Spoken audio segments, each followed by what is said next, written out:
Eu quero convidar você a abrir a sua Bíblia no Evangelho de Marcos, capítulo de número 5. Evangelho de Marcos, capítulo de número 5. Somente para ilustrar, a Bíblia mostra um momento em que Jesus estava ministrando. Marcos, capítulo 5, versículo 35. Falava Jesus ainda, quando chegaram alguns da casa do chefe da sinagoga, a quem disseram, aliás, vamos ver um pouquinho antes, versículo 21, Marcos 5, 21. Tendo Jesus voltado no barco, para o outro lado, afluiu para ele grande multidão, e ele estava junto do mar, e eis que se chegou a ele um dos principais da sinagoga, chamado Jairo, e vendo-o, prostrou-se aos seus pés, e insistentemente lhe suplicou, minha filha está à morte, vem, impõe as mãos sobre ela, para que ela seja salva e viverá. E o versículo 24 é um versículo impactante, tão curto, tão pequeno, mas esse versículo falou tanto no meu coração. Esse versículo diz assim, e Jesus foi com ele. E Jesus foi com ele. Jesus foi, você consegue imaginar isso? Seguia-o uma grande multidão que o apertava. Mas Jesus foi com aquele homem. Amados, isso é tão forte, porque isso mostra um momento na vida de Jesus em que ele estava ministrando para uma multidão, ele estava ensinando para uma multidão. Na agenda de Jesus, não estava escrito assim, hoje é dia de curar a filha do Jairo. Isso não estava na agenda de Jesus. Na agenda de Jesus estava assim, hoje é dia de ensinar a multidão. Porém, um homem chamado Jairo decidiu sair da sua casa, daquela cena horrível que ele estava vivendo, aquela luta, e ele saiu de casa dizendo, hoje eu vou buscar o meu milagre. Hoje eu vou buscar a Deus. Hoje eu vou clamar por Jesus. Aquele homem sai de casa e ele tem o atrevimento. Olha só, Deus ama os atrevidos. Ele tem o atrevimento de interromper a agenda de Jesus. Ele tem o atrevimento de interromper a pregação de Jesus. Jesus estava ensinando ao povo e de repente aquele pai, ele se prostra diante de Jesus e ele começa a clamar, diz a Bíblia, insistentemente, vem na minha casa, toca na minha filha e ela vai ser curada. E o que é impressionante é que por causa da fé, por causa da busca daquele homem, por causa do seu pedido, do seu clamor insistente, Jesus de fato parou o que estava fazendo. Ele deu as costas à multidão e ele foi atrás daquele homem que tinha de fé. Aquele homem que tinha fé no coração por uma cura. E é um dos poucos lugares na Bíblia, um dos pouquíssimos lugares na Bíblia, que Jesus não está sendo seguido, mas Jesus está seguindo. Quando você ora, quando você clama de verdade, como alguns fizeram agora há pouco, saiba disso, você coloca algo na agenda de Deus. Toda vez que você ora com fé, você coloca algo na agenda do Senhor Jesus. Você é como esse Jairo, você ora e diz, Senhor, toca naquela casa, toca na minha família. Senhor, essa situação na minha vida, você colocou aquilo na agenda do Senhor Jesus. E a partir daquele momento já não é mais só a tua agenda, mas agora é a agenda de Deus. Agora é Jesus que vai estar agindo ali. Eu quero que você entenda que a oração, ela nos coloca na posição de escrever a agenda de Jesus, porque foi o que Jairo fez. Jairo agora estava guiando o ministério de Jesus, o ministério de ensino, de cura e de milagres, agora estava sendo guiado por Jairo para dentro da casa dele. Jairo ia à frente e Jesus e o seu poder estava caminhando atrás. Quando você ora, é isso que acontece na sua vida. Por que eu quis começar por aqui? Porque a regra é essa. A regra bíblica e da experiência é esta. todos, quase todos, há algumas exceções, mas quase todos os milagres que Jesus realizou foram provocados. Milagres não acontecem por acaso. Tem pessoas que acreditam, eu sei que nós estamos no meio de um povo místico, o brasileiro é místico, o Brasil é um país místico, e tem gente que confunde milagre com sorte. Tem gente que é tão místico e supersticioso, e ele pensa que milagre é um golpe de sorte. E quando a gente diz assim, olha, vamos aprender sobre milagre, vamos aprender como ter sorte. Porque milagre é quando a sorte vem e bate na gente. Mas só que esse entendimento, ele faz você se acomodar. Porque muita gente fala assim, bom, sorte tem gente que tem, e tem gente que não tem. Então milagre é a mesma coisa. Tem gente que vive milagres, que experimenta o agir de Deus, e há pessoas que não experimentam. Mas escute, a Bíblia deixa muito claro que milagre não tem nada a ver com sorte. Milagre não tem nada a ver com o acaso. Milagre, na verdade, é algo provocado. Nós é que provocamos o agir de Deus na nossa vida. Nós é que provocamos o livramento, a cura, a restauração, o perdão dos pecados, a salvação, seja que milagre for, quase todos os milagres na palavra foram provocados. E aí, nós precisamos fazer então uma outra pergunta. Por que é que muitos filhos de Deus não conseguem provocar milagres? Se milagres são provocados, se Jairo provocou um milagre quando buscou, quando Jesus estava no caminho, uma mulher toca no manto de Jesus, crendo e recebe também. Ela foi lá, enfraquecida, mas tocou e recebeu. Se milagres são provocados, por que muitos filhos de Deus não conseguem crer, nem experimentar o agir de Deus? E aí numa escala de 0 a 10, responda aí no seu coração, sem abrir a sua boquinha, só para você aí dentro, tá bom? De 0 a 10, que nota você daria para você como um provocador de milagres? De 0 a 10. Responda só para você. Que nota você daria para você mesmo como um provocador de milagres? Quando você olha para a tua vida, quando você olha para a maneira como você tem caminhado com o Senhor. Por que é que nós temos dificuldades? Volte comigo a alguns capítulos de Marcos. Vamos lá no capítulo 1. Eu quero me deter aqui. Marcos, capítulo 1, versículo 40. Essa passagem tem tanto a nos ensinar.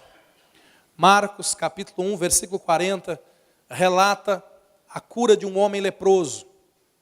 Diz assim a palavra de Deus: aproximou-se de Jesus um leproso, rogando-lhe de joelhos: se quiseres, diga se quiseres, se quiseres, podes purificar-me. Jesus, profundamente compadecido, estendeu a mão, tocou-o e disse-lhe: quero, fica limpo.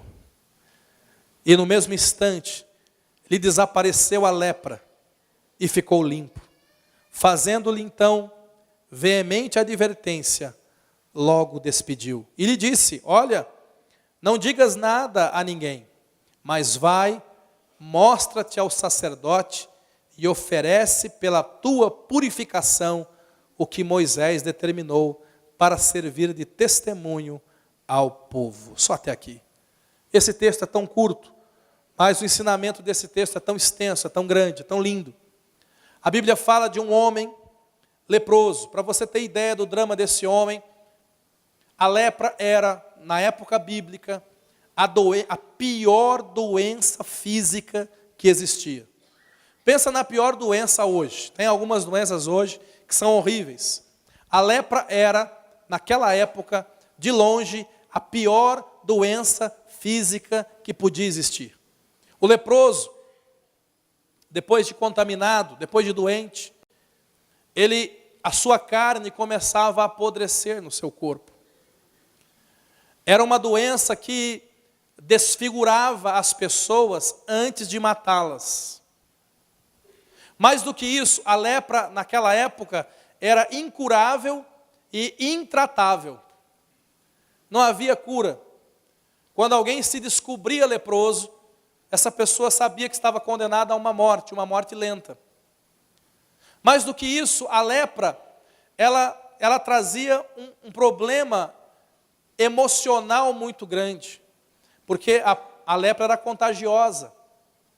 Imagine, por exemplo, esse homem, esse leproso que se aproximou de Jesus. A Bíblia não diz, mas se ele fosse um homem casado, com filhos, e um belo dia ele volta do trabalho e ele descobre uma mancha na pele.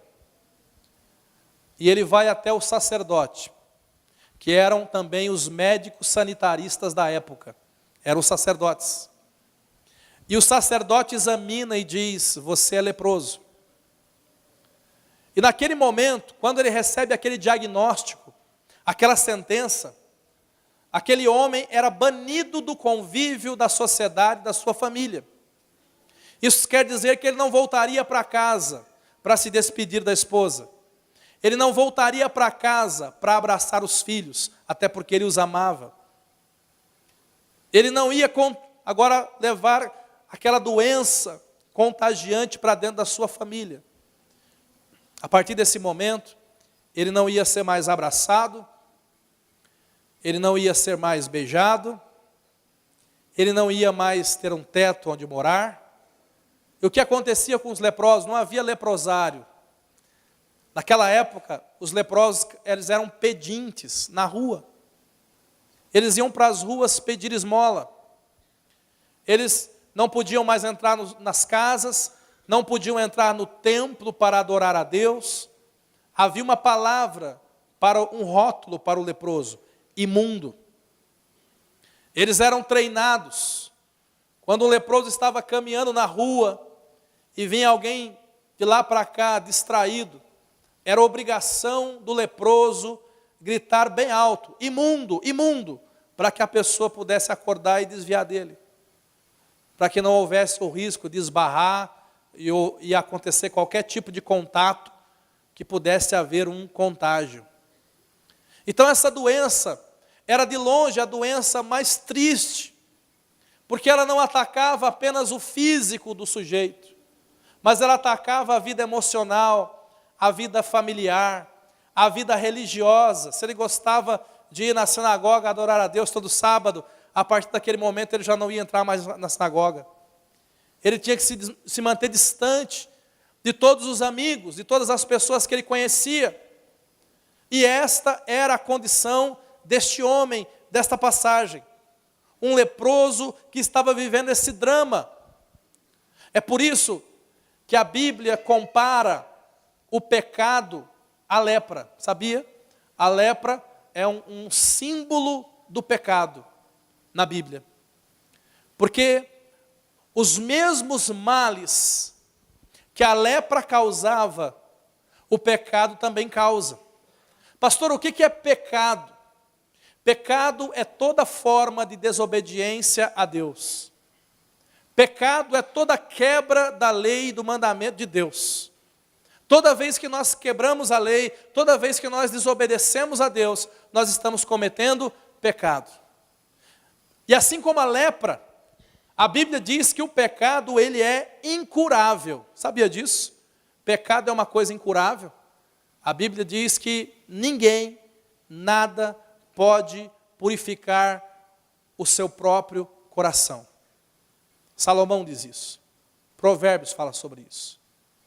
O pecado, do ponto de vista humano, ele é insuperável. Ninguém, por si mesmo, pode resolver o seu problema de pecado. Assim como a lepra, diz a Bíblia, o pecado leva à morte.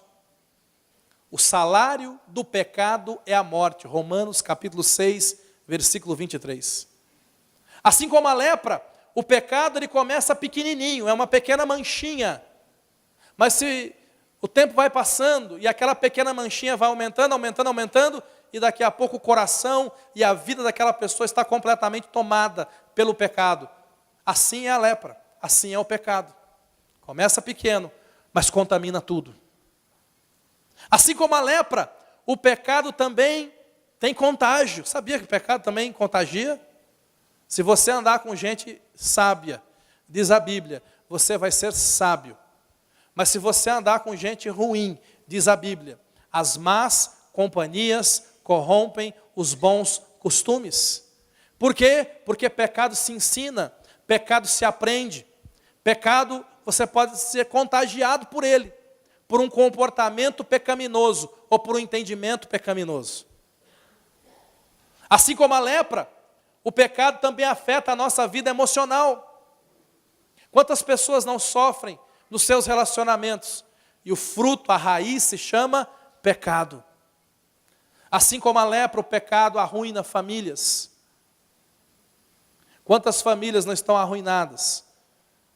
E a grande razão é a presença de pecado. Pecado é uma bomba relógio. Por que eu estou falando isso? Porque, em primeiro lugar, a cura desse homem é um retrato do plano de salvação, do plano de resgate de Deus por nós. Esse leproso representa eu, Jonas, e ele representa cada um de nós. Todos nós um dia fomos afetados por uma lepra espiritual chamada pecado. A Bíblia diz, Romanos 3:23, que todos pecaram e destituídos, separados estão da glória de Deus. Eu pequei, todo mundo aqui pecou. E o apóstolo João tem uma notícia bem legal. Ele diz assim, o apóstolo João fala assim, e se tiver alguém aí que diz que não pecou, é mentiroso, já está pecando também. Todos nós pecamos. Não há um justo, diz a Bíblia, Salmo 14, nenhum sequer. Deus, olhando do céu à terra, não viu nenhum justo. Todos os homens se contaminaram pela lepra do pecado. E por causa do pecado, começamos a arruinar todas as áreas da nossa vida. Então, a vinda de Jesus nessa terra, o fato de Jesus ter vindo a esta terra, é porque Deus um dia decidiu curar a humanidade. Jesus veio não apenas para curar o nosso físico, mas a principal missão do médico dos médicos foi curar a nossa alma, foi curar o nosso espírito. Jesus veio para nos curar de uma lepra chamada pecado. Algo que estava nos destinando à morte, algo que estava desfigurando a nossa vida. Todo pecador é um desfigurado para Deus. Mas quando Jesus veio e morreu na cruz do Calvário, a Bíblia diz que Ele se fez pecado em nosso lugar. Jesus assumiu essa doença espiritual. Ele morreu por nós, Ele morreu a nossa morte, para que através da morte dele, Ele pudesse nos perdoar os pecados. E a figura bíblica é bem essa, nos limpar dos nossos pecados. Nos limpar dos nossos pecados, através do seu sangue derramado na cruz do Calvário. Essa história desse homem ilustra o que deve acontecer com cada um de nós. Por quê? Porque a cura, ela não foi imposta na cruz, ela foi proposta. O que significa isso? Que o fato de Jesus ter morrido na cruz, uma vez me perguntaram isso, né? Perguntaram assim, Jonas, Jesus morreu por todos? Eu falei, morreu por todos. João 3,16 diz que ele veio pelo mundo, e mundo engloba todo mundo. Ah, é? É. Se ele morreu por todos, então por que nem todos são salvos? E a razão é essa. É porque a salvação foi proposta para todos. Mas o fato dela ser proposta não quer dizer que ela foi imposta sobre a sua vida. Você precisa abrir o seu coração. Você precisa entregar a sua vida a Ele. Você precisa crer do Senhor Jesus. Você tem que responder à obra da cruz, para receber aquilo que Jesus fez por você. Nós precisamos tomar uma decisão pessoal por Cristo Jesus. E esta cena aqui me mostra isso. Um homem, ele não era o único leproso, tenho certeza que não era. Não era o único leproso em Jerusalém, havia muitos outros. Mas este foi curado. Tinha muita gente leprosa naquela cidade, mas este recebeu a cura. E por que ele recebeu? É porque tinha sorte. Coisa nenhuma, irmão. É porque Jesus preferiu ele. Coisa nenhuma, querido. Ele foi curado porque ele buscou. Ele foi curado porque ele foi atrás. Ele foi curado porque ele não se conformou com a sua condição. Ele foi curado porque ele não foi mordido por aquele bicho chamado conformismo.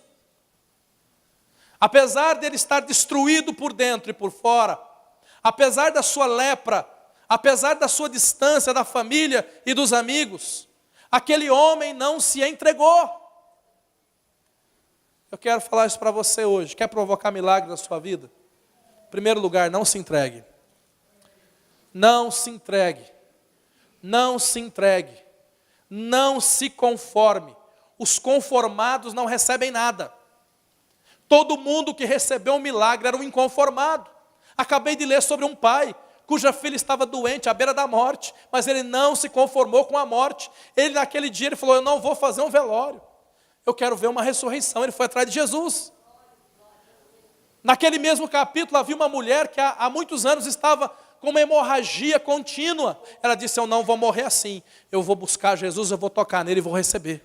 Ela não se conformou. Esse homem, este versículo, Marcos capítulo 5, versículo 40, diz que esse leproso, ele chegou diante de Jesus de joelhos. Ele foi se aproximando de joelhos, rogando de joelhos. Essa passagem, ela é contada lá no livro de Mateus, e ela acrescenta uma informação, ela diz que o leproso adorou a Jesus. Ele adora, um pouquinho de longe, que ele não podia se aproximar muito, mas o pouco que ele se aproximou de joelho, ele se prostrou, e ele adorou a Jesus. Meu irmão, a adoração provoca milagres. Agora, não é a adoração depois de milagre que provoca milagre. É a adoração antes de milagre que provoca milagre.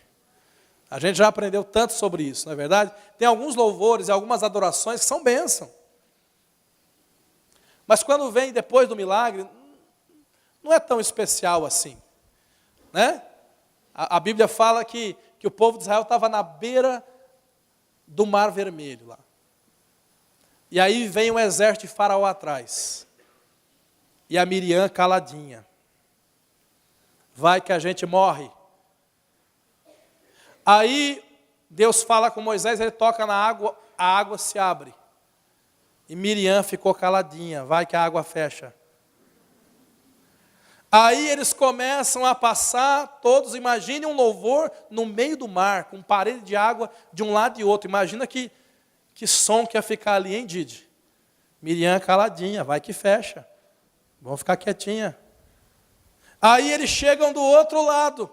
O povo todo passa. E aí o exército inimigo entra, também está passando.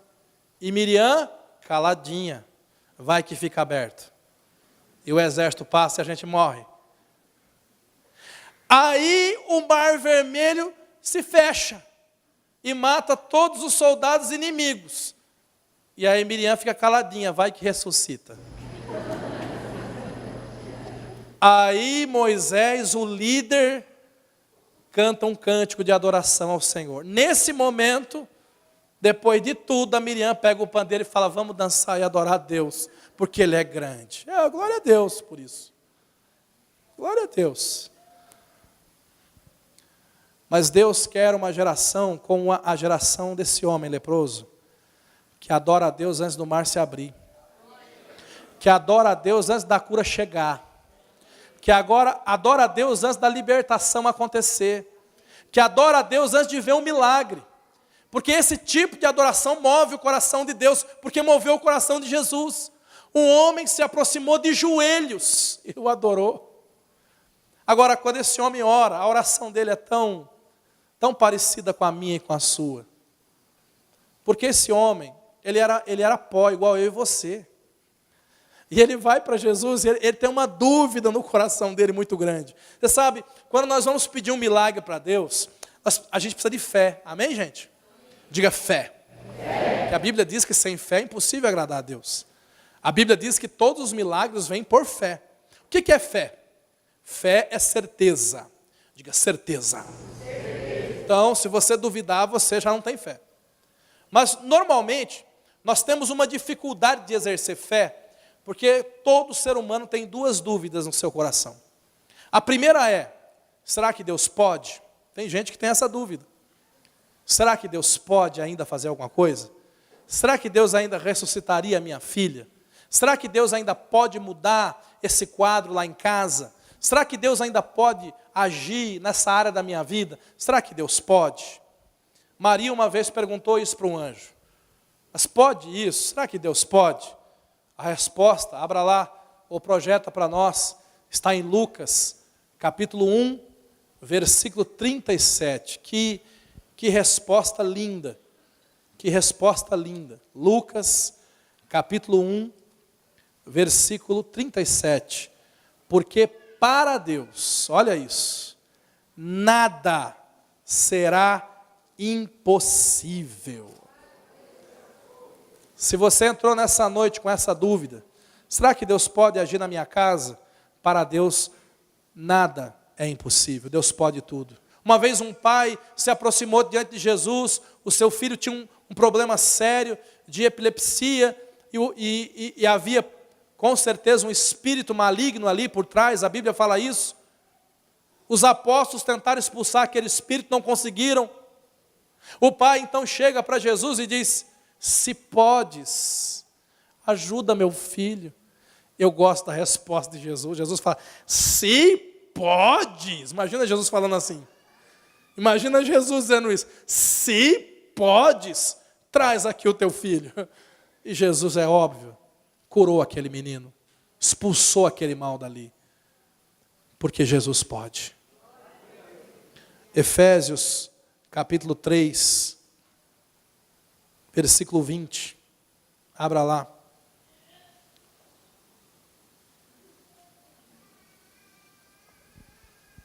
Efésios capítulo 3, versículo 20 diz, ora, aquele que é, aqui está falando de Deus.